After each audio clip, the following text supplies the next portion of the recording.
নেশার ঢাইলা দিলি গেলাসে মাইনাসে না পেলাসে। এই রাক্ষসে কিন্তু সাকিব খানও আছে, দেখতে হবে রাক্ষস। তাহলে দেখতে হবে।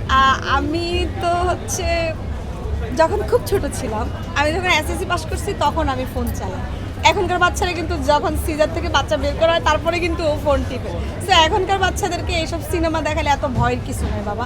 এখনকার বাচ্চারা ওই আমাদের মতো আপনার মতো যে এরকম না, ওরা অনেক স্ট্রং। সোচে দেখাই যায় কোনো, ওরা ভয় পাবে না, ওরা বুঝে এগুলো যে রক্তগুলো সস, ওরা আপনার থেকে আরো বেশি বুঝে। তা আমি মনে করি বাচ্চাদেরকেও শেখা উচিত, জানা উচিত, বোঝা উচিত। এখন থেকে বাচ্চারা, এখন বললাম না, এখন থেকে ওরা ইউটিউব চালাচ্ছে সব কিছু, সো দেখাই যাবে।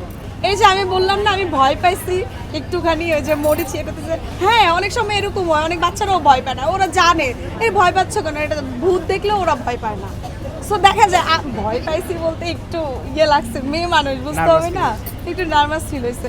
আমি তো বুঝতেছি যে এটা সত্যি না, যেটা আমি নিজেও নাটকের মানুষ, শুটিংয়ে কি হয় আমি তো জানি। সো সেই জায়গা থেকে হচ্ছে মরিচটা দিচ্ছে, আমার একটু ভাবতে এরকম ইয়ে লাগছে আর কি, মানে আমি তো জানি যে এটা রিয়েল না। আমি তো আসলে বরাবরই ক্যারেক্টার আর্টিস্ট হিসেবে কাজ করি, আমি সব ধরনের ক্যারেক্টারই করি। সো হচ্ছে আমি নাটকের আর্টিস্ট, মূলত নাটকে কাজ করি আমি। মোশাররফ ভাইয়ের সাথে কাজ করার খুব ইচ্ছে ছিল, সেটা পূরণ হয়েছে। এখন আমার নেক্সট নাটকে হচ্ছে চঞ্চল ভাইয়ের সাথে, আবুল হায়াত স্যার, দিলারা জামান ম্যাম, এই তিনটা মানুষের সাথে আমার কাজ করা হয়নি। আরশ খান থেকে আমার পছন্দের সবার সাথে মোটামুটি আমার নাটকে কাজ করা হয়েছে। এখন এই তিনজন মানুষের সাথে কাজ করা খুব ইচ্ছা। আর লাস্ট কাজ করলাম শহীদুজ্জামান সেলিমের সাথে, ওনার সাথে কাজ করার ইচ্ছে ছিল।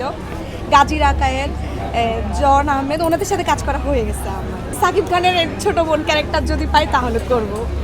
সাকিব খানের নায়িকা হওয়া যায় না? না না না, আমার এখনো ওই প্রতিভা, ওই যোগ্যতা নাই। আমি আগে শিখতে হবে, আগে স্ট্রং হতে হবে। সাকিব খানের পরে যারা আসে তাদের সাথে যদি কখনো ভালো করতে পারি নাটকে, তাহলে ওটা ভেবে দেখবো না। বাট আমি রিসেন্টলি একটা সিনেমায় কাজ করব, এখন বলছি না, করব খুব তাড়াতাড়ি। একটা ফেস্টিভ্যালে আমি কাজ করছি।